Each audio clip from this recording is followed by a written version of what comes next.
अस्सलाम वालेकुम, welcome to all guests. मेरा नाम डॉक्टर उसामा नवाज गुम्मन है। there's a brief introduction for me कि मैंने एमबीबीएस किंग एडवर्ड से किया था 2012 में। और फिर मैंने एमडी किया यूएसए से और एफआरसीएस यूरोलॉजी फ्रॉम इंग्लैंड। और I have done fellowship in genitourethral reconstructive surgery. और luckily I am only the first and only fellow in whole Pakistan जिन्होंने फॉरेन फेलोशिप की हुई है। तो दैट्स द मेन रीजन मैं चाह रहा था कि लोगों को इसकी नो हाउ हो और थोड़ी अंडरस्टैंडिंग बेटर हो। सो इसके अलावा मैंने लैप्रोस्कोपिक एंड रोबोटिक फेलोशिप भी इंग्लैंड से की हुई है। So I am working at Umar hospital from 8 to 10 Monday to Friday, 8 to 10 p.m. In the morning, I work at Shalimar Medical College. अभी मैं recently couple of days पहले उधर appoint हुआ as a consultant urologist. तो ये मेरा brief introduction है। और मेरे फादर आप जैसे ही एक मुअज़्ज़िज़ जीपी है गुजरांवाला में।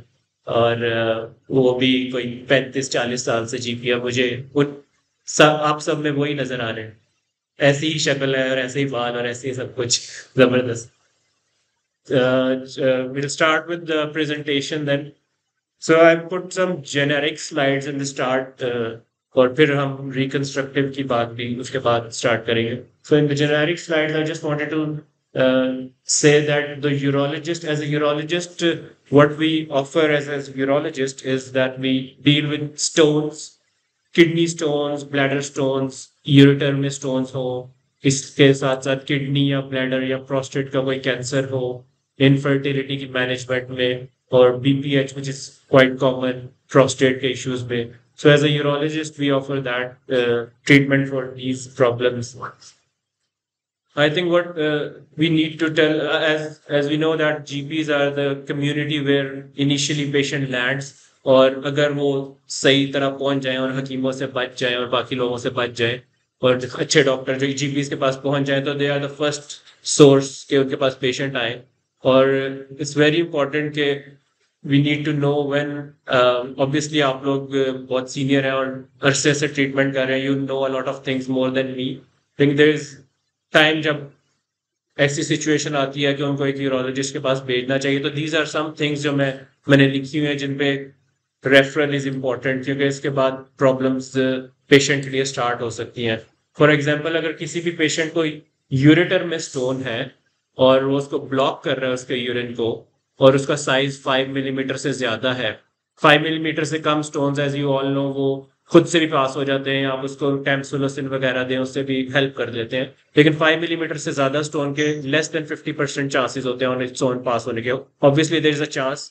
7 मिलीमीटर से ज्यादा जो भी स्टोन होता है उसके वेरी लीस्ट लाइकली कि वो खुद से पास होगा.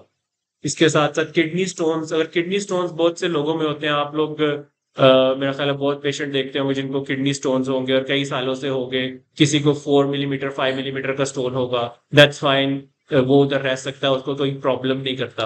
लेकिन अगर किडनी स्टोन्स 1 सेंटीमीटर से ज्यादा हो या उसको कोई प्रॉब्लम कर रही हो, जैसे स्टोन रिकरेंट इन्फेक्शन कर रहा हो या फीवर कर रहा हो, बार बार उसके फ्लैग पेन की कंप्लेंट के साथ रिप्रेजेंट करता हो, तो इट शुड बी रेफर्ड और उसकी ट्रीटमेंट होना चाहिए.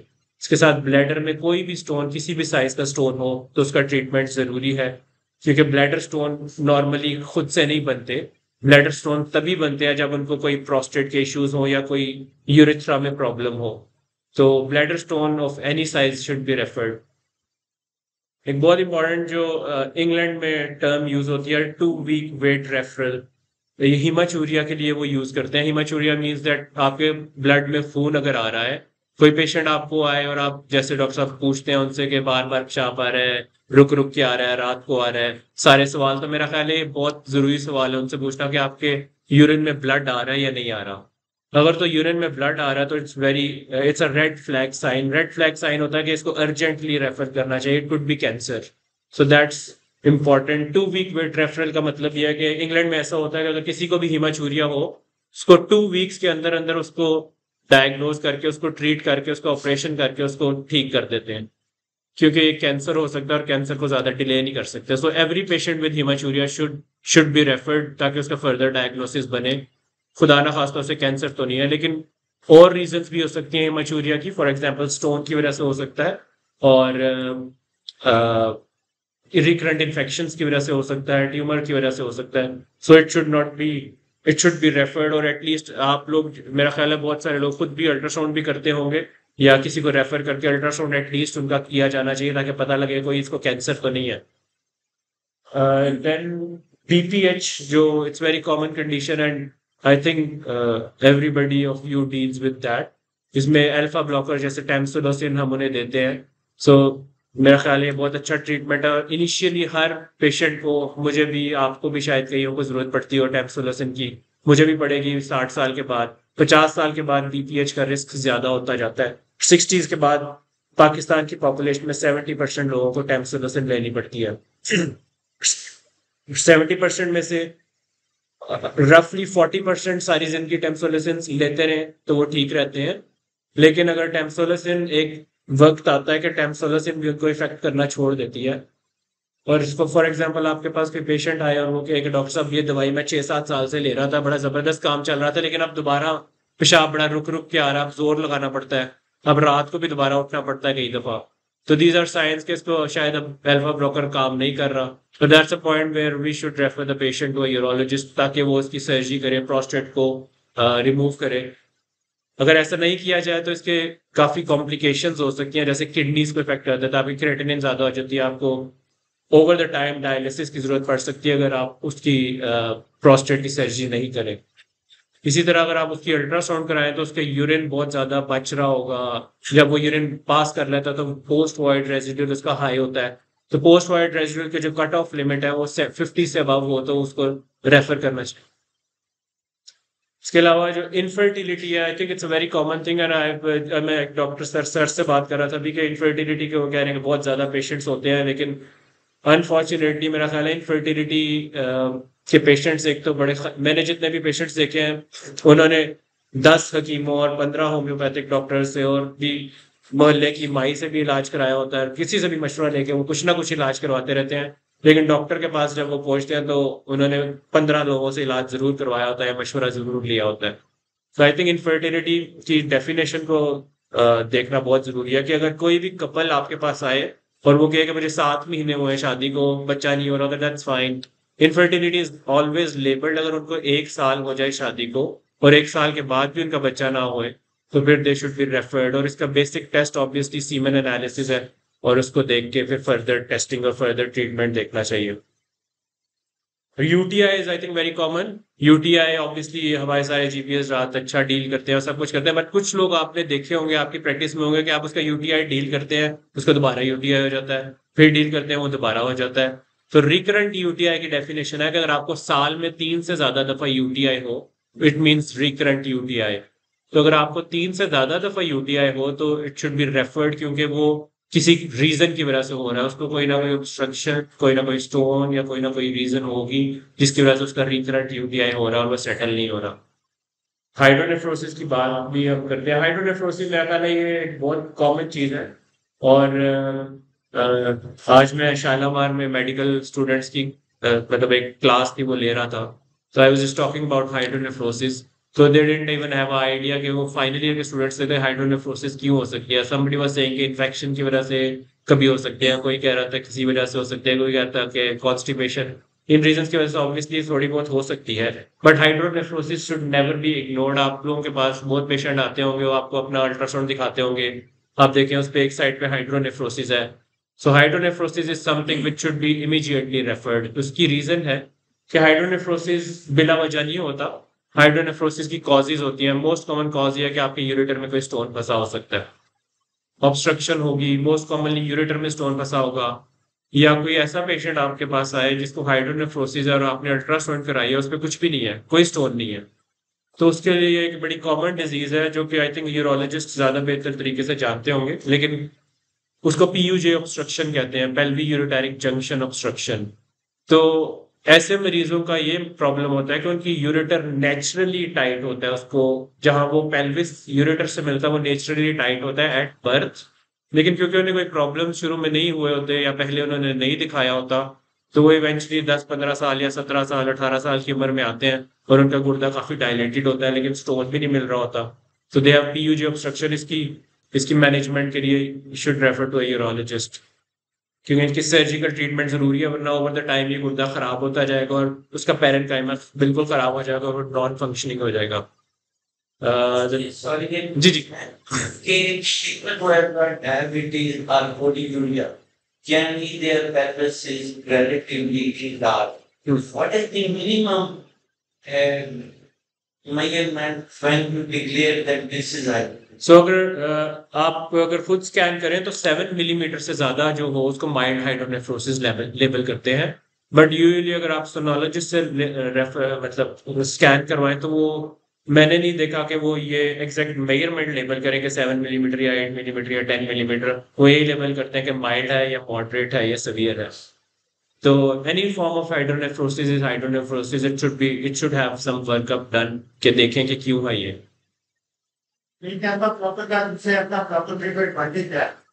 सर इसमें है टैम्सुलोसिन, अब बेड इन योर ड्रग्स आ गई है। फॉर एग्जांपल टैम्सुलोसिन जो है वो अल्फा 1A ब्लॉकर है। सो वो सिलेक्टिव प्रोस्टेट पे ब्लॉक करता है जाके।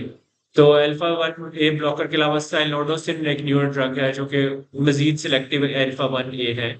इसके अलावा जो आपको सारों को पता होगा जो उसमें कॉम्बिनेशन में आती है टैम्सुलोसिन प्लस ड्यूटास्टेरॉइड। सो ड्यूटास्टेरॉइड कंपोनेंट जो है वो प्रोस्टेट को साइज को स्लाइटली रिड्यूस करता है ओवर द टाइम। मतलब उसकी जो स्टडीज हैं वो बताती हैं कि 6 मंथ्स के पीरियड में वो 20% रिड्यूस कर सकता है साइज को, और इससे ज्यादा नहीं करेगा आप चाहे सारी जिंदगी लेते रहें। उसकी मैक्सिमम रिडक्शन कैपेसिटी 20% है। तो अगर कोई पेशेंट टैम्सुलोसिन से सही नहीं हो रहे या मैक्सनो या कोई भी अल्फा ब्लॉकर, उनको हम कॉम्बिनेशन दे सकते हैं। But we should tell them कि वो सेक्सुअली एक्टिव है अगर और रिलेटिवली यंगर है तो वो इरेक्टाइल डिसफंक्शन के प्रॉब्लम्स कर सकती है जो ड्यूटास्टेरॉइड कंपोनेंट है। So hematuria, as I told, hematuria is 2-week wait referral। और कोई भी पेशेंट आपके पास आए, I am just talking about visible haematuria, कि वो कहेगा मेरे पेशाब में खून नजर आ रहा है और क्लॉट आए हैं या कुछ फसला हुआ है, तो ऐसे पेशेंट को there's no other thing, it should be referred straight away। इनको कैंसर हो सकता है, that's very important। Kidney stones obviously जैसे मैंने बताया कि ये किडनी स्टोन्स है। अगर आपके किडनी ऑब्वियसली अगर मैं पेशेंट को ऐसे बताता हूँ कि आपके फिस्ट के साइज जितना ही किडनी होता है और उसमें अगर कोई 1 सेंटीमीटर का स्टोन पड़ा भी हो आपको वो तकलीफ नहीं करता क्योंकि वो ऑब्स्ट्रक्ट नहीं कर रहा। लेकिन अगर वो आपको रिकरेंट प्रॉब्लम्स कर रहे हैं, पेन कर रहे हैं, क्योंकि समटाइम्स वो कैलिक्स में जाके फंस जाते हैं या किसी ये जो छोटे से कैलिशियल है, सॉरी ये जो कैलिक्सेस हैं इनमें जाके अगर स्टोन फंस जाए तो आपको पेन कर लेता है, लोकल पेन। जैसे ये फंसा हुआ है यहाँ पे, तो 1 सेंटीमीटर इस कट ऑफ के अगर किडनी में 1 सेंटीमीटर स्टोन हो और वो उससे बड़ा हो तो इट शुड बी ट्रीटेड। उससे कम स्टोन को ऑब्जर्व किया जा सकता है, देखा जा सकता है। अगर मरीज को कुछ नहीं कर रहा तो उसको बस आप पड़े रहने दें और उसकी एनुअल अल्ट्रासाउंड करवा लें देखने के लिए कि उसमें उसका साइज बढ़ा या नहीं बढ़ा। अगर नहीं बढ़ा तो दैट्स फाइन, एनुअल अल्ट्रासाउंड करवाते रहे उसकी। 1 सेंटीमीटर से बड़ा हो। इस तरह ureteric stone it's very common pathology.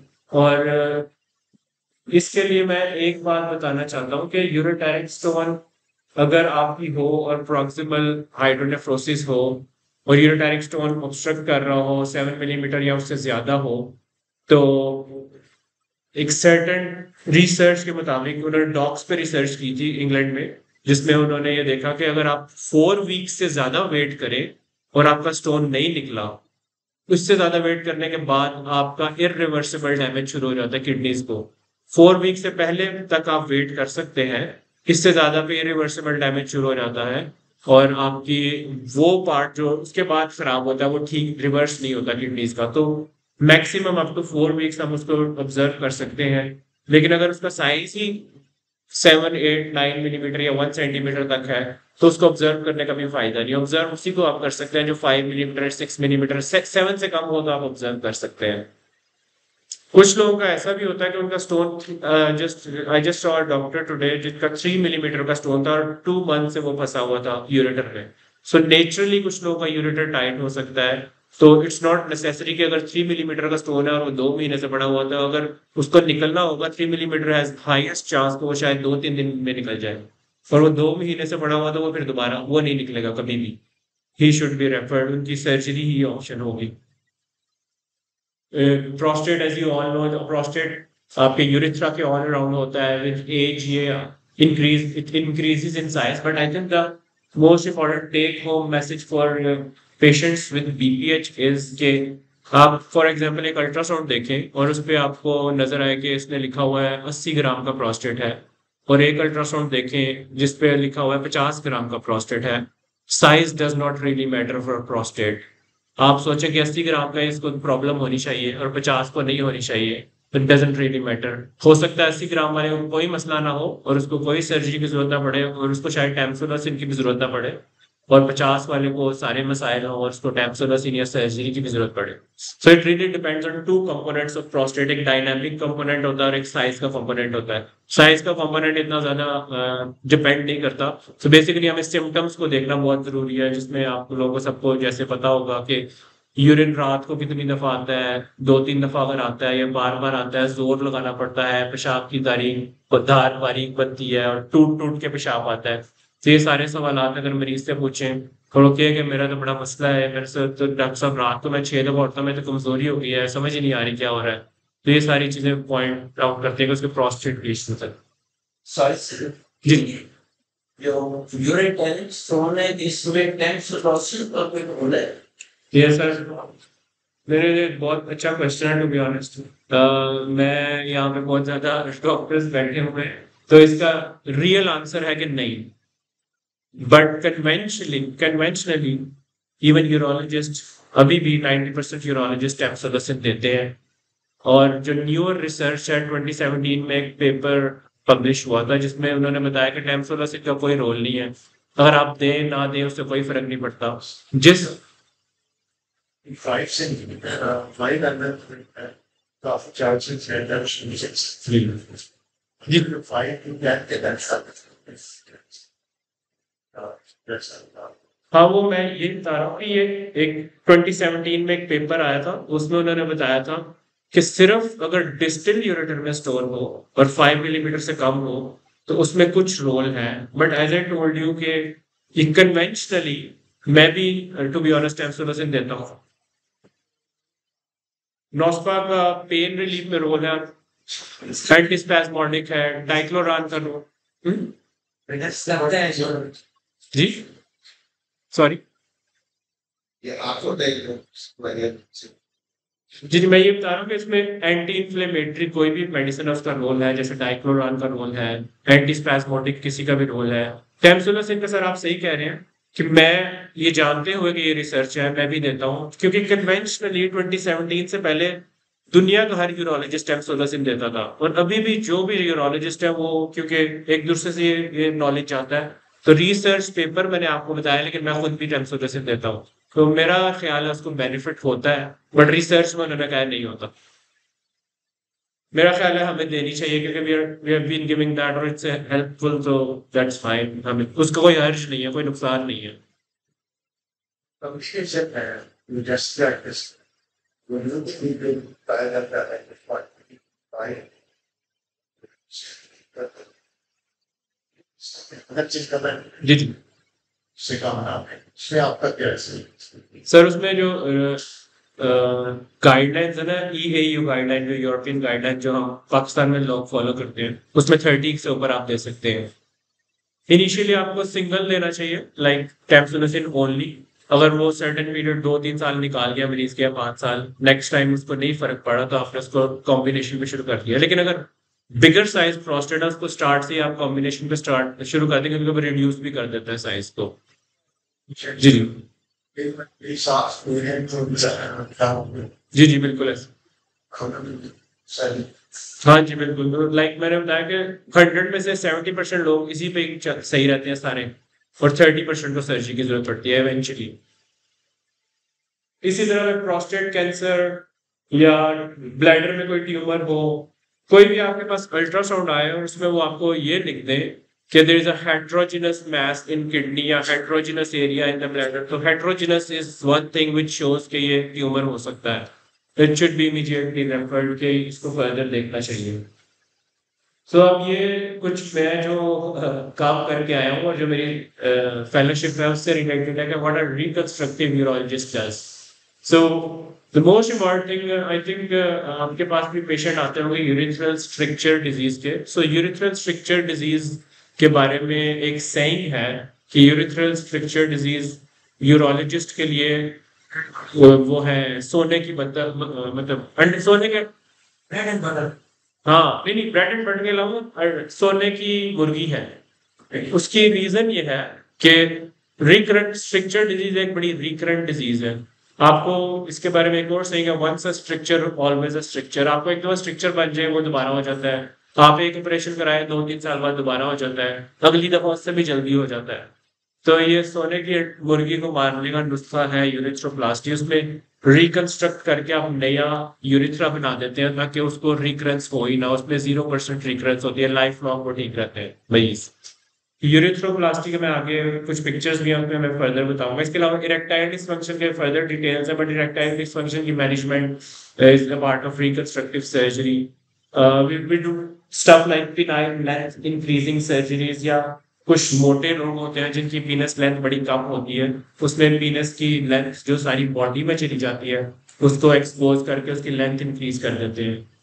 इसके अलावा vasectomy, I think I am not sure आप लोग उससे अवेयर होंगे, but vasectomy is a procedure जो लोकल एनेस्थीसिया में 10-15 मिनट का प्रोसीजर होता है, और ये एक बहुत ही स्ट्रेट फॉरवर्ड प्रोसीजर है। और ये आपको जैसे आप लाइक उसके लिए कॉन्ट्रासेप्शन के लिए ऐसा, तो कॉन्ट्रासेप्शन के लिए फीमेल्स की अगर आप मेजर सर्जरी करना पड़े और ये फेलोपियन को बांधना पड़े और लेप्रोस्कोपी या ओपन सर्जरी करना पड़े, तो आई थिंक ये हमारे मास्टर में ट्रेंड नहीं है, but it's a very safe surgery.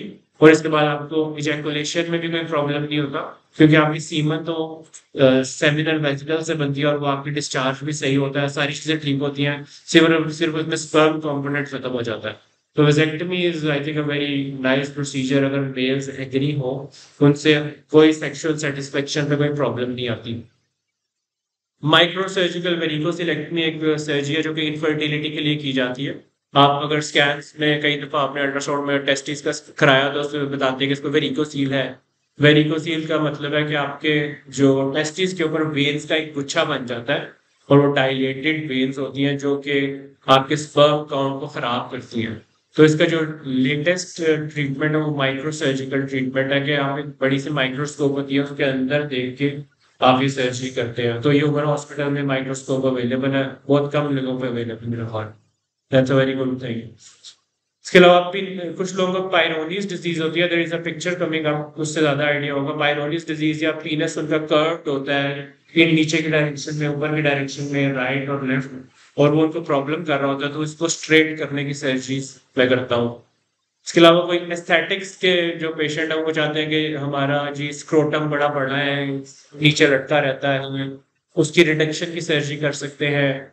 इसके अलावा आगे वेब करेक्शन की सर्जरी एक चीज होती है, वो मैं पिक्चर्स में ज्यादा अच्छी तरह से नजर आएगी। पिनाइल फ्रैक्चर एक कॉमन चीज है, इसकी भी मैंने पिक्चर आगे लगाई है, उसमें आइडिया हो जाएगा। लेकिन पिनाइल फ्रैक्चर हो सकता है ड्यूरिंग सेक्सुअल इंटरकोर्स, और इसमें ये होता है कि आपके कॉर्पोरा जो होते हैं वो फ्रैक्चर हो जाते हैं, जैसे हड्डी का फ्रैक्चर हो गया और उसके बाद आपको इरेक्शन नहीं होती कभी भी। तो इट्स इमरजेंसी सिचुएशन। अगर आपके पास पिनाइल फ्रैक्चर का पेशेंट हो तो उसको विद इन 24 आवर्स की सर्जरी ना करें तो उसको परमानेंट इरेक्टाइल डिसफंक्शन का चांस होता है। समहाउ अगर पेशेंट लेट प्रेजेंट करे तो अप टू 7 डेज में रिकमेंडेड है कि आप सर्जरी फिर भी कर लें। 7 डेज के बाद सर्जरी करने का भी कुछ खास फायदा नहीं होता। इसके अलावा हाइपोस्पेडियास और सर्कमसियन मेरे ख्याल में बहुत सारे हमारे जीपी लोग करते हैं, मेरे फादर भी बहुत सर्कमसियन करते हैं। और ये तो मैं बेसिकली रिविजन सर्कमसियन करता हूँ कि फॉर एग्जांपल अगर आपकी कोई सर्कमसियन में इशू हो गया है और उसको डील करना है तो उसको रिवाइज कर सकते हैं। मतलब आपने एक पेशेंट आपके पास आया, वो कह रहा है मेरी स्किन सही नहीं कटी, ज्यादा कट रही है, कम कट रही है, तो उसको हम सही कर सकते हैं। ओवर डूइंग या अंडर डूइंग कर दिया या कुछ ऐसा इशू हो गया तो रिविजन सर्कमसियन उसे बोलते हैं। Priapism, that's a very good question sir. Priapism जो है उसका ट्रीटमेंट बड़ा स्टेप वाइज अप्रोच है। It is something which our urologist should do. और क्योंकि वो बड़ी मॉनिटर्ड जगह पे करना होता है, उसमें ये होता है कि आपका इनिशियल ये होता है कि आप अगर प्रियापिज्म के साथ आए हैं, first of all we need to know कि उसकी कॉज क्या है। वो एक लो फ्लो या हाई फ्लो हो सकती है। कुछ लोगों को प्रियापिज्म में बहुत ज्यादा पेन होती है, वो यूजुअली लो फ्लो होती है। उसमें आप पहला जो स्टेप है वो ये है कि आप इंजेक्शन उनके पीनस में लगा के उसका सारा ब्लड सक आउट करते हैं। सेकंड स्टेप ये है कि आप उनको फिनाइल एफ्रीन का इंजेक्शन दे सकते हैं, लेकिन phenylephrine is alpha adrenergic agonist. तो ये आप नॉर्मल सेटिंग में नहीं दे सकते, ये थिएटर सेटिंग में उसको मॉनिटर लगा के उसका बीपी मेयर करके सब कुछ करके देना होता है। तो सेकंड स्टेप पे ये, अगर उससे भी वो ठीक ना हो, थर्ड स्टेप पे फिर उसको शंट की सर्जरी की जा सकती है। फोर्थ स्टेप पे अगर वो, फॉर एग्जाम्पल एक पेशेंट आपके पास प्रियापिज्म का है, ये सारी इमीडिएट हल है कि आपके पास आ गया विद इन 24 आवर्स आपने कर दिया है, विद इन 48 आवर्स। अगर वो आया आपके पास 5 दिन के बाद, तो इसका ये हल नहीं है। उसका ये हल है कि वो उसको परमानेंट पिनाइल इम्प्लांट डलेगा, लेकिन उससे पहले MRI और बाकी चीजें करवानी पड़ती है। सो ये जैसे मैंने बताया था कि ये लेफ्ट साइड पे जो पेशेंट है एक बड़ा ओबीस पेशेंट है। तो ये ओबीस पेशेंट है, इसका पेट बहुत ज्यादा निकला हुआ है, इसकी सारी पीनस बॉडी के अंदर गई हुई है। इसकी हमने सर्जरी की और इसकी सारी पीनस बाहर आ गई है। इसको बरीड पीनस कहते हैं, इसको पीनस अनबरिंग सर्जरी कहते हैं, कि सारी पीनस की लेंथ उसकी बाहर निकाल दी बॉडी के अंदर जो थी। सो बेसिकली एक तो ये इसकी एक रीजन भी है इसको जो करने की। अगर आपकी सर्कमसियन की जैसे एक रीजन है, अल्लाह ताला ने बताया कि सर्कमसियन करे, अगर सर्कमसाइज ना करें तो वेस्टर्न इन्वायरमेंट में पिनाइल कैंसर बहुत कॉमन है। उसकी सबसे बड़ी रीजन ही क्या है कि वो अनसर्कमसाइज्ड होते हैं। अनसर्कमसाइजमेंट में पिनाइल कैंसर बहुत ज्यादा होता है। इसी तरह मोटापे में जब आपका पीनस बरी हो जाए तो ये ऐसे ही है कि उसकी सर्कमसियन नहीं हुई, उसका ये ग्लैंड्स नजर नहीं आ रहा। तो इन लोगों में क्लीनलीनेस के प्रॉब्लम्स होते हैं, और क्लीनलीनेस और बाकी चीजों को देखते हुए तो पिनाइल कैंसर का रिस्क बढ़ जाता है। अगर आपके पास ऐसा पेशेंट आए और आप उसको एग्जामिन करें तो उसकी सारी पीनस के अराउंड स्किन वाइट वाइट हुई होती है। उसको BXO कहते हैं, और प्री डिस्पोजिंग रिस्क फैक्टर है पीनस कैंसर का। तो बहरहाल इस सर्जरी के बाद आप पीनस की लेंथ बाहर ले आते हैं और ये बिल्कुल नॉर्मल हो जाता है पेशेंट। ये भी एक फिनाइल, ये एक पेशेंट था जिसकी पीनस अंदर गई हुई थी, वो भी हमने सर्जरी के साथ बाहर निकाला सारी। इसको भी ओबेसिटी और BXO इसके नजर आ रहा है कि ये सारे इन्फ्लेम्ड और वाइट स्किन हुई हुई है। तो ये एक सर्कमसियन की प्रॉब्लम हो सकती है। ये वेब नजर आ रहा है आपको कि कुछ लोग इस सर्कमसियन बचपन में ऐसी खराब हुई होती है, कोई प्रॉब्लम होता है कि उनकी सारी स्क्रोटम ही उनके साथ उठी होती है, सारा वेब बना होता है। इसकी वेब रिडक्शन सर्जरी करके इसको पीनस को नॉर्मल कर सकते हैं, एक्सेसिव स्किन को आप रिमूव कर देते हैं। पायरोनीज डिजीज, जैसे मैं कह रहा था, Peyronie's disease is common in age group above 40 to 60 के बीच में ये कॉमन होता है। इसमें ये होता है कि आपके पिनाइल प्लैक बन जाता है, जैसे इस स्लाइड में है कि फ्लैग बन जाता है, एक सख्त सी आपको चीज फील होगी पीनस के ऊपर वाली साइड पे। मोस्ट कॉमनली 75% पीपल के ऊपर वाली साइड पे होती है, वरना राइट लेफ्ट नीचे भी हो सकती है। तो ये ओवर द टाइम आपके पीनस को कर्व कर देता है। जब वो आपको कर्व कर देता है, तो जब आपका कर्वेचर वो बन जाता है, तो ये पेशेंट का सारी जिंदगी सही नहीं होता जब तक इसकी करेक्टिव सर्जरी ना की जाए। तो कई पेशेंट्स आपके पास ये to be honest that's a dilemma कि ये पेशेंट्स डिस्कस नहीं करते, but Peyronie's disease is very common. और इसमें इतना कर्वेचर होता है कि वो सेक्स भी नहीं कर सकते और उनके पार्टनर भी उनसे सेटिस्फाई नहीं होते, और ये मल्टीपल प्रॉब्लम्स का शिकार होता है। तो इट्स ट्रीटेबल। उनको अगर रिकंस्ट्रक्टिव सर्जन के पास भेजा जाए तो that would be fine, he be cured इंशाल्लाह। कॉर्डी इज डिफरेंट फ्रॉम पायरोनीज। कॉर्डी नेचुरली होती है। कॉर्डी भी कर्वेचर को ही कहते हैं, लेकिन वो नेचुरल पैदाइश के साथ कॉर्डी होती है। ये आपको 40s के बाद, ज्यादातर पेशेंट पायरोनीज उनको होगी जो 40 से 60 के दरमियान में होंगे। ये जैसे hydrocele has no other treatment except for surgery. उसके लिए ऑपरेशन ही कर सकते हैं और कुछ नहीं कर सकते। जैबलेज या उसमें डिपेंड करता है, जब आप सर्जरी करते हैं जैबलेज, या फिर अगर उसकी एक्सेसिव ट्यूनिका है तो उसको रिमूव करना पड़ता है। उसको प्लाइकेशन प्रोसीजर कहते हैं। That's a very straight forward procedure. उसमें नया नहीं आया, कोई भी नया नहीं है। उसकी एस्पिरेशन आप करें वो दोबारा हो जाएगा, उसकी सर्जरी के अलावा कोई हल नहीं है चैबलिस के अलावा। ये जैसे एक पेशेंट है, इसकी सर्कमसिजन हुई थी बचपन में, लेकिन इसकी स्किन देखे ग्लैंड्स को कवर कर रही है सारी, और ये वाइट हो गई है सारी। इसकी रिवियन सर्कमसिजन करके हमने सारी एक्सेस फोर स्किन निकाल दी, और उसकी नॉर्मल बाहर पीनस बाहर आ गया। ये मैं आपको बता रहा हूँ कि अगर आप किसी अनसर्कमसाइज्ड पर्सन को देख रहे हैं जिसकी स्किन ज्यादा हो, तो ये एक डिजीज प्रोसेस है, इसको कहते हैं BXO, balanitis xerophthalmia obliterans. It's a very dangerous disease. ये पिनाइल कैंसर का प्रिकर्सर भी है, ये पिनाइल कैंसर के रिस्क को इंक्रीज करता है। दूसरे नंबर पे आपकी यूरिथ्रा, ये देखें ये बिल्कुल नैरो कर दिया, यूरिथ्रा को स्टिनोज कर देता है, स्ट्रक्चर बना देता है। तो BXO should be always referred immediately, क्योंकि रिस्क कैंसर का इंक्रीज करता है। ऐसे लोगों को रिवियन सर्कमसिजन जरूर करवानी चाहिए। और मोटापे में जिनकी बरीड पीनस होती है उनका भी यही प्रॉब्लम होता है, उनकी पीनस ऐसी होती है जैसे उसकी सर्कमसिजन नहीं हुई, वो बॉडी के अंदर चली जाती है, तो उनको बरीड पीनस की सर्जरी करवानी चाहिए। ये एक पिनाइल लेंथनिंग प्रोसीजर है, इसमें हम स्किन का फ्लैप लेके पीनस की लेंथ को इनहांस कर देते हैं। कुछ लोगों की अगर पिनाइल लेंथ स्मॉल है तो उसकी पिनाइल लेंथ इंक्रीज कर सकते हैं। ये जो मैं पिक्चर बता रहा था, ये पिनाइल फ्रैक्चर की पिक्चर है। दैट्स इमरजेंसी सिचुएशन, और इसको विद इन 24 आवर इसकी सर्जरी की जाए तो इसके बेस्ट रिजल्ट्स हैं। अप टू 7 डेज कर सकते हैं, उसके बाद इसकी सर्जरी पॉसिबल नहीं, उसके बाद इसका कोई रिकवरी का आउटकम का चांस बहुत कम होता है। इसके टिपिकल जो बुक में लिखा होता है कि अगर आप एक पीनस देखें और वो बैंगन की तरह पर्पल नजर आए, उसको एबोजीन अपीयरेंस कहते हैं। बुक्स में इसका साइन है एबोजीन साइन। तो अगर आप बैंगन की तरफ पर्पलिश सारा नजर आ रहा है तो आप समझ लें कि उसको पिनाइल फ्रैक्चर हुआ। पिनाइल फ्रैक्चर की कॉमन रीजन यही है कि सेक्सुअल इंटरकोर्स में अगर आप ड्यूरिंग सेक्सुअल इंटरकोर्स आपका पीनस बाहर आके बोन पे हिट करे या इधर उधर हिट करे तो उसकी वजह से हो सकता है। या पिनाइल फ्रैक्चर तो नहीं, दूसरे ये हो सकता है कि रिसेंटली मेरे पास एक पेशेंट आया, उसका अनफॉर्चुनेटली अपनी बेगम से झगड़ा हुआ, उसने उसका छुरी से उसका पीनस को जो है ना वो आधा कट कर दिया। तो वो इस तरह की ये इमरजेंसीज होती हैं। एम्पुटेशन है जी। अब ये स्ट्रक्चर डिजीज जो मैंने आपको बताया था, जो कि यूरोलॉजिस्ट के लिए सोने की मुर्गी है, ये उसका इलाज है। ये हम इसमें ये करते हैं कि स्ट्रक्चर में अगर आपको रिकरेंट स्ट्रक्चर है और पहले बना दोबारा बन गया, ये पेशाब की नाली तंग होने को स्ट्रक्चर कहते हैं। उसके सिम्टम्स बिल्कुल सेम होते हैं जैसे प्रोस्टेट के होते हैं।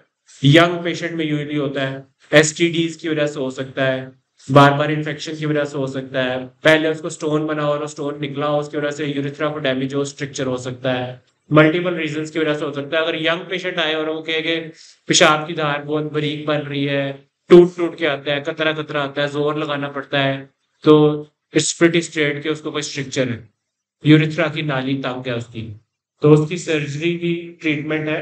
इसकी जो डेफिनेटिव सर्जरी है वो यूरिथ्रोप्लास्टी उसे कहते हैं। इसमें आप ये एक पेशेंट का मुंह है, जो मुंह के अंदर से जो अंदर म्यूकोजा है हम उसको ले लेते हैं, और ये म्यूकोजा यहाँ पे मैंने इसको प्रिपेयर किया हुआ है, और फिर इसको इससे अपना यूरिथ्रा नया बना देते हैं। जहाँ पे स्ट्रक्चर है उधर ये लगा देते हैं, क्योंकि आपका मुंह भी गीला रहने का आदी होता है और यूरिन वाला एरिया भी गीला रहने का आदी होता है। तो ये ग्राफ्ट अगर उधर लगा दिया जाए तो ये दोबारा स्ट्रक्चर नहीं बनता और हमेशा के लिए पेशेंट ठीक हो जाता है। तो इसको यूरिथ्रोप्लास्टी कहते हैं, और that's a very nice procedure structure से निजात लेने के लिए। जी, there is no need of dilatation. That's a very good question, sir. कि लोग इसको डायलेट करते रहते हैं, मरीज आता है हर महीने बाद उसको डायलेट करते हैं। यूरिथ्रोप्लास्टी इज अ ट्रीटमेंट जिसके बाद आप बिल्कुल ठीक है, कुछ भी नहीं करना। So you will be naturally healed, आपको कोई डायलिटेशन कोई कैथेटर कुछ भी करने की जरूरत नहीं। ये भी एक कॉस्मेटिक सर्जरी के साथ साथ it's a functional length surgery. ये कुछ लोगों की एक्सेस स्किन होती है पीनस के नीचे स्क्रोटम के साथ, इसको पीनस स्क्रोटल वेब कहते हैं। इसकी प्रॉब्लम्स जो हो सकती है, एक तो कॉस्मेटिकली लोग कहते हैं कि आप बहुत ज्यादा स्किन है मेरी, दूसरे नंबर पे ये फंक्शनल पिनाइल लेंथ को रिड्यूस करती है। आप इंटरकोर्स में पूरा पीनस की लेंथ यूज नहीं होती, तो इसकी जो वेब करेक्शन करके मैंने ये सर्जरी की तो ये इसका सारा वेब रिमूव कर दिया और उसकी पीनस की लेंथ 1 इंच से 1 सेंटीमीटर से इम्प्रूव होगी, बट कॉस्मेटिकली वो बहुत ज्यादा अच्छा लग रहा है उसे, और वो ही वॉज वेरी हैप्पी। ये वेरिकोसील, जैसे मैंने आपको बताया, इनफर्टिलिटी में मोस्ट कॉमन कॉज है वेरिकोसील। अगर किसी भी अल्ट्रासाउंड में वेरिकोसील हो और पेशेंट को इनफर्टिलिटी हो, he should have a varicocele surgery, जिसमें माइक्रोस्कोपिक वेरिकोसीलेक्टमी जो है ना गोल्ड स्टैंडर्ड है उसकी, और microscope is available over here. It's very rare कि हर हॉस्पिटल में अवेलेबल नहीं होती, बहुत कम हॉस्पिटल्स में है, but luckily we have it over here. ये आप लोकल एनेस्थीसिया में भी कर सकते हैं। अभी परसों मैंने एक डॉक्टर थे उनका ये किया, और लोकल एनेस्थीसिया में किया, और वो उसी वक्त हॉस्पिटल से घर भी चले गए और अगले दिन जॉब पे चले गए। तो procedure actually take 40 to 45 minutes, but आपको इसके लिए अगर पेशेंट एग्री हो तो लोकल में हो सकता है, वरना स्पाइनल में हो सकता है, और वो अगले दिन घर चला जाता है। 1 सेंटीमीटर या 2 स्टिचेस का इंसिजन लगता है, क्योंकि माइक्रोस्कोप से सारा करना होता है, फिर आप बहुत छोटे से इंसिजन से भी कर सकते हैं। तो it's a good procedure. Infertility के पेशेंट्स के लिए बहुत जरूरी है ये, इसको ट्रीट करना। So erectile dysfunction, I'm just left with couple of slides. I'm sorry, I'm taking a lot of time. मेरा ख्याल था जल्दी खत्म कर दूंगा। Erectile dysfunction के causes, as I think all of you know, जो आपके पास mostly patients जो आते हैं, वो comorbid condition is a major cause।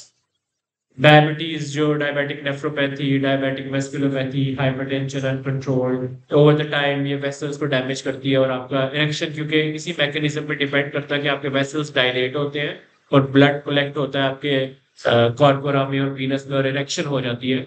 तो अगर आपके ब्लड वेसल्स ही खराब होने लग जाए कोमॉर्बिड कंडीशन से, तो that would cause erectile dysfunction. इसके अलावा कॉमनली जो ड्रग्स नहीं, मेडिसिन ड्रग्स जो करती है वो तो मेंशन इरेक्टाइल डिसफंक्शन, जैसे बीटा ब्लॉकर्स। हाँ जी हाँ जी, वो कुछ कुछ ड्रग्स के साइड इफेक्ट होते हैं beta blocker, but they are like not permanent. अगर आप वो ड्रग्स चेंज करके किसी पे स्विच कर सकते हैं तो वो ठीक हो जाएंगे।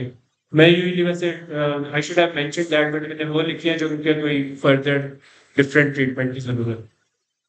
तो साइकोलॉजिकल रीजंस की वजह से मोस्टली यंग पेशेंट कहते हैं कि हमें ईडी है, हालांकि वो साइकोलॉजिकली कोई इश्यूज होते हैं, और ईडी उन्हें असल में होती नहीं है। किसी पेशेंट को ट्रॉमा की वजह से हो सकती है, अगर उनको फिनाइल फ्रैक्चर हो उसकी वजह से, या कोई रोड से ट्रैफिक एक्सीडेंट में उनका इंजरी हुई है और नर्व डैमेज हो गया है, कोमॉर्बिड कंडीशन से। Obesity is a major factor in erectile dysfunction. अगर आप पेशेंट को कन्विंस करें कि वो अपना वेट लूज करें तो इरेक्शंस बेहतर हो जाती है। Smoking again causes vascular damage and it can cause erectile dysfunction. Old age, with age आपकी erection उतनी strong नहीं रहती जितनी पहले होती है। और कोई भी psychological problems like stress, anxiety या depression, ये सारा कुछ erection के causes हैं। बट इसके अलावा भी और causes होंगे, जब डॉक्टर साहब ने बोला medical medicines के भी side effect हो सकते हैं, so we should always switch those medication अगर patient कह रहा हो। फॉर एग्जाम्पल, जैसे अभी बात हो रही थी कि अगर आप कम्बिनेशन ड्रग दें ड्यूटास्टेरॉइड, तो ड्यूटास्टेरॉइड में फाइनेस्टेरॉइड या ड्यूटास्टेरॉइड जो है ना वो इरेक्टाइल डिसफंक्शन कॉज करता है। तो मैं किसी भी पेशेंट को देने से पहले बताता हूँ कि अगर आप सेक्सुअली एक्टिव हैं तो ये आपको प्रॉब्लम कर सकता है, और अगर वो कहे कि नहीं नहीं कोई मसला नहीं है तो I always give it to them. लेकिन अगर वो कहे कि नहीं डॉक्टर साहब मैं तो सेक्सुअली एक्टिव हूँ, तो फिर I give them just tamsulosin only. Question का नहीं सर, कि मेरी क्वेश्चन, जैसे हम देखते हैं डेप्स कि ये वीनो टॉनिक है, तो is there any role of the Daflon? Unfortunately, varicocele has no other treatment except for surgery. लेकिन varicocele की ट्रीटमेंट जो है ना, that's a good question। वैसे मैं ये बता दूं, varicocele की ट्रीटमेंट सिर्फ 3 लोगों को चाहिए। अगर आप किसी को वेरिकोसील है और उसको वो प्रॉब्लम्स नहीं है तो उसको नहीं चाहिए ट्रीटमेंट, वो वेरिकोसील के साथ भी रह सकता है। नंबर 1 ये है कि अगर उसको इनफर्टिलिटी है और फिर उसको वेरिकोसील की सर्जरी चाहिए। नंबर 2 में अगर उसको सिवियर पेन रहती है और कहता है मेरी दर्द ही नहीं ठीक होती डॉक्टर साहब, मैंने वो दवाइयाँ इतनी दफा ली है फिर दर्द होने लग जाती है। सेकेंड नंबर पे पेन इसका है। और थर्ड नंबर पे अगर वेरिकोसील की वजह से उस बंदे का टेस्टिस का साइज स्मॉल हो गया है, उसका ये होता है कि कॉन्ट्रालेटरल टेस्टिस से अगर 25% बहुत छोटा हो गया है तो उसकी सर्जरी कर देनी चाहिए, क्योंकि वो मजीद छोटा करेगा। ये 3 इंडिकेशन है वेरिकोसिल की सर्जरी के लिए। इसके अलावा अगर उसके बच्चे हैं, उसको दर्द नहीं हो रही, उसका टेस्टिस ठीक है और वेरिकोसिल चाहे ग्रेड 5 भी है, तो उसको कुछ नहीं करनी, उसको कुछ भी करने की जरूरत नहीं है। तो प्रोसीजर में जो डायलेटेड वेन्स है उनको आप कट करते हैं, क्लैम्प स्मूथ करते हैं। नहीं, वेरिकोसिल में बेसिकली डायलेटेड वेन्स होती हैं, तो हम उन्हें कट करके ब्लॉक कर देते हैं ताकि वो डायलेटेड वेन्स बेसिकली टेस्टिस जो है हमारी बॉडी से बाहर एक रीजन की वजह से है कि टेस्टिस में जो स्पर्मेटोजेनेसिस जो स्पर्म्स बनते हैं उसके लिए टेम्परेचर लोअर होना चाहिए। तो 2 डिग्रीज लोअर टेम्परेचर होता है टेस्टिस में। जब वेरिकोसिल बनती है तो क्योंकि ब्लड सप्लाई ज्यादा होती है, ब्लड कूलिंग होती है, तो टेम्परेचर टेस्टिस का हाई हो जाता है, वो स्पर्मेटोजेनेसिस को खराब करती है। और अगर वो खराब कर रही है और आपको इनफर्टिलिटी हो, उसकी ट्रीटमेंट करनी चाहिए। तो बस उसमें हम ये करते हैं, आप जाते हैं क्योंकि उसमें मल्टीपल स्मॉल ब्रांचेस होती हैं और टेस्टिकुलर आर्टरी भी साथ जा रही होती है। माइक्रोस्कोप में करने का फायदा ये है कि आप जब आप माइक्रोस्कोप में 10x मैग्निफिकेशन पे देखते हैं तो आपको छोटी सी आर्टरी इतनी बड़ी नजर आती है और आप उसको मतलब मिस्टेकनली भी नहीं बांधना चाहिए। अगर बांध दे तो टेस्टिस आपका जाया हो जाएगा। तो आप वो इंडिविजुअल वेन्स को लाइगेट कर देते हैं, उसके नीचे ब्लड फ्लो खत्म हो जाता है और उसकी वेरिकोसिल ठीक हो जाते हैं।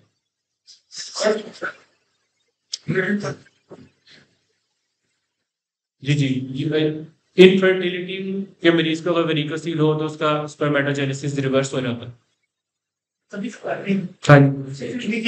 जी जी। इसी में सर रिलेटेड सर क्वेश्चन कि कितनी एज तक अनडिसेंडेड टेस्ट को अगर करेक्ट किया जाए तो स्पर्म वायबल होता है? Very good question. Undescended testis की जो रिकमेंडेशन है वो ये है कि 6 महीने का बच्चा हो और अप टू 1.5 ईयर, मतलब 6 महीने से 18 महीने में अनडिसेंडेड टेस्टिस की सर्जरी कर देनी चाहिए। लेकिन अनफॉर्चुनेटली पाकिस्तान में मेरा ख्याल है एडल्ट्स बहुत प्रेजेंट करते हैं अनडिसेंडेड टेस्टिस के साथ। सो अनडिसेंडेड टेस्टिस का रिस्क सिर्फ ये है कि अगर वो आपने इतना टाइम गुजार दिया वो स्पर्मेटोजेनेसिस से तो फारिग है, लेकिन जो रिस्क उसका ये है कि वो टेस्टिकुलर कैंसर जो है ना उसको उसकी रिस्क इंक्रीज करता है एंटीसेंडिन टेस्टिस। अगर आपके पास 25 साल का बंदा आया उसको एंटीसेंडिन टेस्टिस है, उसके स्पर्मेटोजेनेसिस को कोई फर्क नहीं पड़ेगा उसका टेस्टिस ठीक करने से, लेकिन उसकी एंटीसेंडिन टेस्टिस को ठीक करना इसलिए जरूरी है कि टेस्टिकुलर कैंसर का रिस्क कम हो जाता है। Sir, एक और है कि those people who have got thick thighs, their temperature is high, and is that affect the spermatogenesis? I don't think so कि टेम्परेचर वो हमें महसूस होता है, लेकिन टेम्परेचर रेगुलेशन क्योंकि इंटरनल है और कोल्ड ब्लडेड नहीं वार्म ब्लडेड लोग हैं, so warm blooded is just this thing कि वो अल्लाह ताला ने रेगुलेट इसका टेम्परेचर ब्लड वेसल से किया है। अगर आपका बाहर ज्यादा है या कम है वो अंदर एडजस्ट हो जाता है। सो इरेक्टाइल डिस्फंक्शन के वर्कअप में जो हमें चीजें करवानी चाहिए that's a very important thing, लेकिन ये यूरोलॉजिस्ट ही करते हैं, आई डोंट नो वो करते भी हैं। शिम स्कोर एक क्वेश्चन होता है, शिम स्कोर।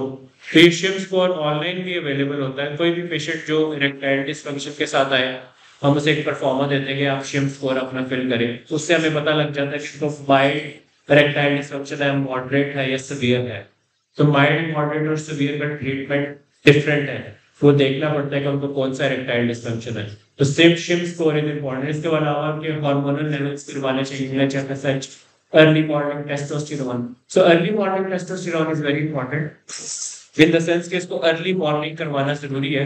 आप जब भी पेशेंट का टेस्टोस्टेरोन कराएं उससे कहेंगे सुबह 8 से 10 बजे, सॉरी 8 से 11 बजे के बीच में उसने टेस्टोस्टेरोन का सैंपल देना है, ब्लड का सैंपल फॉर दिस टेस्ट। क्योंकि अगर लेटर दे तो इसकी जो साइक्लिंग है वो आफ्टर 11 o'clock इसकी डायरनल वेरिएशन होती है, तो टेस्टोस्टेरोन आपका वेरी कर सकता है। इसका ideal result early morning testosterone पे आता है। तो सुबह 8 से 11 के बीच में खाली पेट ब्लड देखिए इसका सैंपल देना है हमेशा, तो वो एक्यूरेट आएगा। तो ये फर्दर जो है ये कुछ ज्यादा कॉम्प्लिकेटेड, बेसिकली फर्स्ट टेस्ट जो है ना वो टेस्टोस्टेरोन है हर बंदे का, और इसमें ये देखना कि आप कोई हार्मोनल कॉज तो नहीं है। अगर टेस्टोस्टेरोन आपका ऊपर है या नीचे है तो फिर फर्दर आपको एलएच और एफएसएच करवाना चाहिए। एलएच और एफएसएच क्योंकि टेस्टोस्टेरोन को ऊपर से रेगुलेट करते हैं, तो उसमें हमें पता लगता है अगर एलएच ज्यादा है कम है या उसमें कोई इशू है तो ये आपको बेसिकली बताता है कि आपका इशू टेस्टिस के लेवल पे या ब्रेन के लेवल पे है। अगर एलएच और एफएसएच लेवल खराब है तो इसका मतलब है उसका पिट्यूटरी से हार्मोनल प्रॉब्लम है। अगर टेस्टोस्टेरोन खराब है इसका मतलब है उसका टेस्टिस से प्रॉब्लम है। तो ये डिफरेंट इंटरप्रिटेशंस बताते हैं। इसके बाद ये अल्ट्रासाउंड हम कराते हैं कुछ केसेस में जिनमें ये स्पेसिफिक अल्ट्रासाउंड है इरेक्टाइल डिस्फंक्शन को देखने के लिए दैट्स पार्ट ऑफ वर्क का। And what is this stricture in repeated use of cable jets? There is no risk of stricture because stricture urethra में बनता है और कैवर्जेक्ट तो कैवर्नोजा में लगा। कैसे पता हो सकता है कि वो डायरेक्शन में वो जो कैवर्जेक्ट इंजेक्शन है उसकी जो इंसुलिन की सिरिंज है उससे भी छोटी सिरिंज होती है। सो उसकी डेप्थ ही इतनी नहीं उन्होंने बनाई कंपनी ने कि वो आपके यूरेथ्रा में जा सके, लेकिन फिर भी यूरेथ्रा आपके पीनस के नीचे वाली साइड पे और कॉर्पोरा ऊपर है। अगर जितना भी अंदर ले जाए वो यूरेथ्रा को नीचे नीचे है ना वो डैमेज नहीं करता। Right? 1% that's very good. So patient जब भी कैविटी इंजेक्शन का ट्रीटमेंट कराता है उसको डॉक्टर को भी बताना चाहिए कि 1% रिस्क है। अगर आपकी 4 घंटे से ज्यादा इरेक्शन रहे आप डॉक्टर के पास वापस आ जाए, और अगर 4 घंटे के बाद भी इरेक्शन खत्म ना हो वापस आए फौरी तौर पे इमरजेंसी में। तो 1% लेस देन 1% का रिस्क है कैविटी। मैंने अभी रिसेंटली एक पेशेंट देखा जो कि कैविटी और उसको 16 घंटे से ये प्रॉब्लम थी। तो इसमें फिर मैं वो कैविटी का जो मैंने आपको प्रियापिज्म का ट्रीटमेंट बताया वो करने के लिए मैं इमरजेंसी में रात को हॉस्पिटल गया। तो पेशेंट बाहर पार्किंग में जॉगिंग कर रहा था, डॉक्टर साहब मेरा ठीक हो जाएगा, तो लेकिन उसका सही नहीं हुआ। फिर मैंने इसको किया तो ठीक हुआ। कैविटी जो प्रियापिज्म ये कैविटी की वजह से होता है तो यूजली आपकी सक्शन से बेहतर हो जाता है। इसमें कोई अंडरलाइन पैथोलॉजी या प्रॉब्लम नहीं होती। अगर पेशेंट अर्ली प्रेजेंट करते तो ठीक हो जाता है 100%। इरेक्टाइल डिस्फंक्शन के ट्रीटमेंट में जैसे आप सबको पता होगा PDE5 इनहिबिटर्स हैं जैसे वियाग्रा, सियालिस। वियाग्रा और सियालिस की जो डोजेज है वो इम्पोर्टेंट है और इसको लेने का तरीका मरीज को बताना इम्पोर्टेंट है। जो सियालिस है उसको सियालिस एक्चुअली खाने के साथ इफेक्ट नहीं करती। आप उसको खाने के साथ भी ले सकते हैं, खाने के बाद ले सकते हैं, पहले ले सकते हैं। वियाग्रा जो है वो खाने के साथ उसका एब्जॉर्प्शन से ताल्लुक है। तो अगर आपने वियाग्रा किसी पेशेंट को दी है तो वो खाने से 1 घंटे बाद ले सकता है, क्योंकि ये फैटी फूड इसकी एब्जॉर्प्शन को इनहिबिट करता है और वियाग्रा का फूड से रिलेशन है। तो लेटेस्ट दवाई जो सियालिस टैनाफून है ये 10 मिलीग्राम और 20 मिलीग्राम में आती है। पेशेंट को ये सिंगल डोज में देते हैं इरेक्टाइल डिस्फंक्शन में। अगर वो जब भी सेक्स करना चाहते हैं उससे 2 से 3 घंटे पहले टैबलेट ले लें। लेकिन ये इनिशियल ट्रीटमेंट आई गेस ये सारे डॉक्टर्स देते हैं हर पेशेंट को।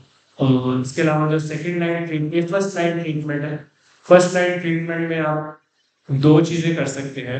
अगर आपने पहले पेशेंट को वियाग्रा दी है तो उसके बाद आपको उसके उससे फर्क नहीं पड़ा तो आप उसको स्विच करके सियालिस दे सकते हैं। अगर उसको दोनों से फर्क नहीं पड़ा तो फिर नेक्स्ट कर पाएगा। और एक मोस्ट इम्पॉर्टेंट थिंग है कि अगर कोई पेशेंट आपके पास आए और आपने उसको सियालिस या वियाग्रा दी है तो आपने से ये बताना है कि अगर आपने 6 डिफरेंट ओकेजन्स पे यूज की है और आपको नहीं फर्क पड़ा तो बस बंद कर दें, उसके बाद उससे फर्क नहीं पड़ेगा।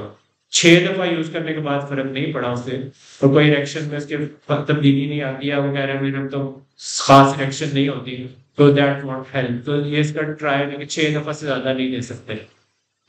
Can it be used for PDA effects and then maybe get That's a good question again. That's मैं सर का आंसर कर। So PD5 inhibitors जो है ना उसमें जो आप यूज कर सकते हैं BPH के लिए, स्पेशली उन पेशेंट्स में जिनको इरेक्टाइल डिस्फंक्शन प्लस प्रोस्टेट के प्रॉब्लम्स हैं, बट उसकी डोजेज डिफरेंट है। उसमें 5 milligram once a day morning dose देते हैं, 5 मिलीग्राम वंस अ डे, और उसको कोई कार्डियोवैस्कुलर रिस्क नहीं होना चाहिए, कोई ऐसे इश्यूज नहीं होने चाहिए। But that's not first line treatment again. अगर पेशेंट कहे कि मैं तो बहुत ज्यादा कंसर्न हूँ अपनी इरेक्शंस के बारे में तो फिर दिया जा सकता। अच्छा, मेरा क्वेश्चन है ये कि they are not officially scared of bias. How can we help the product? Unfortunately ये बड़ा डायलेमा है। लोग अगर कोई बंदा वियाग्रा या सियालिस यूज करे, ये FDA अप्रूव्ड है और वर्ल्ड में first line treatment erectile dysfunction का सियालिस और वियाग्रा ही है, फर्स्ट लाइन ट्रीटमेंट। लेकिन पाकिस्तान में लोग समझते हैं कि पता नहीं है वियाग्रा ले रहे हो, सियालिस ले रहे हो, तो ये तो कोई 2 नंबर दवाइयां हैं, ये तो प्रॉब्लम है। हम्म हम्म जी जी बिल्कुल, डायबिटीज में बहुत ज्यादा होता है। तो इसमें अनफॉर्चुनेटली पाकिस्तान में अप्रूव्ड नहीं है, लेकिन ऑफ लेवल ये मिल जाती है। बट ऑफ लेवल में बहुत ज्यादा प्रॉब्लम्स है, तो ये लोकल है, ये अमेरिकन है, ये है, ये जी जी सर, वो मतलब मेरा ख्याल है कि वो आप किसी पे अगर कोई आपका वेंडर है जो जिस पे आप ट्रस्ट कर सकते हैं, जैसे यूरोलॉजिस्ट क्योंकि ये काम करते हैं, तो उन्होंने कोई ना कोई एक बंदा रखा होता है जिस पे उन्हें यकीन होता है कि इसकी ठीक है दवाई, और उन्होंने यूज की होती है लोगों पे। तो फिलहाल तो इसका यही है तरीका कि आपको कोई पता है और उससे मिल जाती है तो उससे ले लें, क्योंकि ये अप्रूव्ड नहीं है। और but first line treatment of erectile dysfunction world wide, American guidelines और ईएयू गाइडलाइंस दोनों में। इसमें सर एक चीज कहते हैं कि जी with if somebody is taking nitrates then he should avoid, and equally important is if he is taking antihypertensive drugs or if his blood pressure is low, so why not we add these things in that? चलिए, बड़ा अच्छा आपने addition किया है। तो that's pretty good thing कि nitrates अगर आप ले रहे हैं तो कॉन्ट्राइंडिकेशन है, लेकिन अगर आप नाइट्रेट्स ले रहे हैं, आप अगर नाइट्रेट को होल्ड कर सकते हैं और 8 आवर गैप के बाद आप सियालिस ले सकते हैं, और नेक्स्ट नाइट्रेट भी आपने 8 आवर गैप से ले लिया, तो फिर आप सियालिस यूज कर सकते हैं। लेकिन फिर भी पेशेंट को रिस्क बताना जरूरी है, और मेरा ख्याल है कि क्योंकि लिटिगेशन और ऐसे प्रॉब्लम्स बड़े होते हैं, तो मैं तो यही अवॉइड करता हूँ, because we have other treatments, तो उनको ना ही लें तो बेहतर है। सो सेकेंड लाइन ट्रीटमेंट, अगर आपकी Viagra, Cialis, PDE5 inhibitors work नहीं कर रहे, तो उसमें इंट्राकेवर्नोजल इंजेक्शंस होते हैं, जिसमें केवर्जेक्ट है। Caverject usually it's very popular in England, but Pakistan में इसकी अगेन अवेलेबिलिटी का प्रॉब्लम है, ये एक्सपेंसिव है। ये एक इंजेक्शन तकरीबन 18 से 20 हज़ार रुपये का आता है, और वो आप उसको मेरा ख्याल है 5 से 6 दफ़ा यूज़ कर सकते हैं। तो इसका भी सिमिलर ट्रीटमेंट है, जब आपने सेक्स करना है, जैसे आप इंसुलिन का टीका लगाते हैं उस, या आप पीनस पे इंजेक्शन करते हैं, लगाते हैं, और उसके 15 मिनट बाद आपको इरेक्शन आ जाती है और आप सेक्स कर सकते हैं। तो इंट्राकेवर्नोजल इंजेक्शन, लेकिन लोग इसको यूजली लाइक नहीं करते, ये थोड़ी सी ब्रूजिंग भी कर सकता है, और अगेन प्रियापिज्म भी आपको कर सकता है। तो however it is a second line treatment for erectile dysfunction. Second line treatment में वैक्यूम डिवाइसेस हैं, और वैक्यूम डिवाइसेस भी यूरोलॉजिस्ट डिवाइस करते हैं, उसको यूज करने का स्पेसिफिक तरीका होता है। उसमें आप वैक्यूम नेगेटिव सक्शन पंप लगा के तो वैक्यूम डिवाइस पेशेंट को यूज करना सिखाते हैं। तो ये first line treatment oral medication है, सेकेंड लाइन में डिवाइसेस हैं और इंजेक्शंस हैं, और इसमें मजीद कुछ चीज़ें होती हैं जो कि न्यूअर रिकमेंडेशन है, how it's not FDA approved, but उस पर रिसर्च चल रही है। इंट्राकेवर्नोजल PRP इंजेक्शंस, जो P शॉट के नाम से शायद आपने सुने हो। तो that is a newer thing, but वो अभी FDA अप्रूव नहीं है। लेकिन उस पर बहुत ज़्यादा रिसर्च है, अपने इंग्लैंड के लिए हम यूज़ करते थे। वो बेसिकली माइल्ड इरेक्टाइल डिसफंक्शन का ट्रीटमेंट है, मॉडरेट और सीवियर इरेक्टाइल डिसफंक्शन का ट्रीटमेंट नहीं है। उसमें ये करते हैं कि आप जैसे PRP बना के उसको इंजेक्ट करते हैं आप पीनस में, और उसके साइकिल्स होते हैं, साइकिल्स पेशेंट को देते हैं, तो उसकी इरेक्टाइल डिसफंक्शन इंप्रूव हो जाता है। Mild erectile dysfunction sir backup devices में जो उसका ओरिजिनल साइज होता है, ये हमारा रेंज को नहीं कर सकते पीनस का साइज जी, कि वो इतना इन्फ्लेट हो जाता है कि वो रिकवर नहीं हो सकता। समझ नहीं आया इस बारे में। First inflate हो गया being taught operating position में, and less likely they should gain during the position. Basically vacuum device जो ना पीनस के ऊपर लगा के उसमें नेगेटिव सक्शन जनरेट करते हैं, और एक रिंग होता है जो आपके नीचे लग जाता है, और उसके बाद आप जब सेक्स आपने कर लिया तो वो आप रिमूव कर देते हैं, आप ठीक हो जाता है। So it's just all these measures are to have intercourse, ताकि आप सेक्स कर सकें और इंटरकोर्स कर सकें। दिस इज मतलब इरेक्टाइल डिसफंक्शन जिसका प्रॉब्लम है, और वो पेशेंट आपको ये आके कहे कि डॉक्टर साहब मुझे कोई ऐसी दवाई दे कि मैं नॉर्मल हो जाऊँ दोबारा, तो वो इरेक्टाइल डिस्फंक्शन का ट्रीटमेंट कोई भी ऐसा नहीं है। अगर उसकी जेन्युइन प्रॉब्लम है, बेसलाइन रीजन उसकी ऐसी है कि उसकी वेसल्स खराब हो गई है, डायबिटीज है, और वो क्या डॉक्टर साहब मुझे कोई ऐसा विटामिन की गोली दे दें कि मैं ठीक हो जाऊँ। You can only do as much as you can. तो इसमें यही फर्स्ट लाइन ट्रीटमेंट है कि आप सियालिस सेकंड लाइन में वैक्यूम डिवाइसेस हैं, इंजेक्शंस हैं, पीआरपी है। और थर्ड लाइन में जो आजकल मेरा ट्रेंड में इट्स वेरी नाइस, और ये मेरे फैशन में मैं यही करता था, उसमें पिनाइल इम्प्लांट्स। तो phenyl implant is a newer thing, और पिनाइल इम्प्लांट में जैसे मैं अपने पेशेंट्स को समझाने के लिए कहता हूँ कि जैसे फॉर एग्जांपल आप 65 साल के हैं और आपके घुटनों में दर्द हो रही है और घुटने सही नहीं हो रहे, आपने इम्प्लांट डलवा लिया है, नया घुटना डलवा लिया है, बाहर से कुछ नजर नहीं आ रहा, आपका घुटना नया डला हुआ, चल रहे हैं सही जबरदस्त। Phenyl implant is like similar thing. अगर आपको इरेक्टाइल डिस्फंक्शन हो गया, आपने बाकी चीजें इस्तेमाल की हैं, first line treatment, second line, और अब आपको फर्क नहीं पड़ रहा, या आप चाहते नहीं है कि बार बार दवाई इस्तेमाल करें, बार बार वही काम करें, पंप लगाएं, ये करें, वो करें, और आपकी प्रेफरेंस नहीं है, तो phenyl implant is a very nice treatment for these people. Phenyl implant basically आपकी लास्ट स्लाइड है। फिनाइल इम्प्लांट बेसिकली आपकी इरेक्शन करवाता है और कुछ नहीं करवाता। तो फिनाइल इम्प्लांट आपकी पेनिस को हार्ड करता है ताकि आप सेक्स परफॉर्म कर सकें। काफी पेशेंट पूछते हैं अगर आप फिनाइल इम्प्लांट डालो तो कुछ आपका मसला तो नहीं होगा, लेकिन urethra is separate, phenyl implant आपके कॉर्पोरा में डलते हैं। फिर पेशेंट्स का क्वेश्चन होता है कि अगर फिनाइल इम्प्लांट डाल दें तो आपके बच्चे पैदा हो जाएंगे। It has nothing to do with babies. अगर आप बच्चे नॉर्मली पैदा किए हुए हैं आपने पहले, तो आप फर्टाइल हैं, आप बच्चे पैदा कर सकते हैं। फिर क्वेश्चन होता है कि अगर आप फिनाइल इम्प्लांट डलवा लें तो आपको ऑर्गेज्म और सेक्सुअल सेटिस्फेक्शन होगी, तो वो आपकी जो पहले है वही होगी, जो नेचुरल आपकी सेटिस्फेक्शन पहले थी वो जारी रहेगी। फिनाइल इम्प्लांट का सिर्फ एक काम है, वो आपकी पीनस को हार्ड इनफ करता है ताकि आप सेक्स कर सकें। बाकी आपका हर प्रोसेस नेचुरली जैसे भी चल रहा है वो वैसे ही चलेगा। बच्चे भी आप पैदा कर सकते हैं, ऑर्गेज्म भी आपको होगा, सेक्सुअल सेटिस्फेक्शन भी होगी, यूरिथ्रा को भी कुछ नहीं होगा, और इट्स 1.5 सर्जरी, इसमें आपका इम्प्लांट डाल सकता है। इसमें इम्प्लांट की मैं इसी तरफ आ रहा हूँ सर। फिनाइल इम्प्लांट की दो टाइप्स है। जो मोस्ट कॉमनली पाकिस्तान में यूज होता है वो मेलिएबल है, ओ सॉरी, ये मेलिएबल इम्प्लांट है। ये एक सिलिकॉन के रॉड्स होते हैं जो कि बेंडेबल होते हैं। बेसिकली ये आपके कॉर्पोरा में डाल देते हैं तो आप इरेक्शन हो जाती है। ये मैनुअल होते हैं, आपने जब सेक्स करना है आप मैनुअली उसे ऊपर करते हैं तो उसके स्प्रिंग सिस्टम ऐसा है कि वो आपकी इरेक्शन कर देता है, और जब आपने सेक्स कर लिया फिर आप उसको नीचे कर दें तो वो नीचे चला जाता है। लेकिन इसकी जो न्यूअर है थिंग वो इन्फ्लेटेबल इम्प्लांट है जो पंप ऑपरेटेड होता है। इसमें एक छोटा सा बटन टाइप पंप लगा देते हैं टेस्टिस के साथ जो महसूस नहीं होता बाहर से, इसके अलावा एक प्रेशर पंप होता है। इसमें इन्फ्लेटेबल इम्प्लांट होता है, जब हम बटन दबाते हैं तो वो आपकी इरेक्शन कर देता है, और जब आपने बटन दोबारा दबाया तो उसको नीचे कर देता है। तो ये इन्फ्लेटेबल इम्प्लांट है। हाउ इसकी कॉस्ट जो है ना वो 3 मिलियन है, और जो आपका मेलिएबल इम्प्लांट है इसकी कॉस्ट रेंज करती है डिपेंडिंग ऑन आप कौन सा डालते हैं। ये इसमें इंडियन इम्प्लांट आता है, बॉस्टन साइंटिफिक का आता है, कोलोप्लास्ट का आता है, तो ये वेरी करता है 1.5 लाख से लेकर 5.5 लाख तक का इम्प्लांट।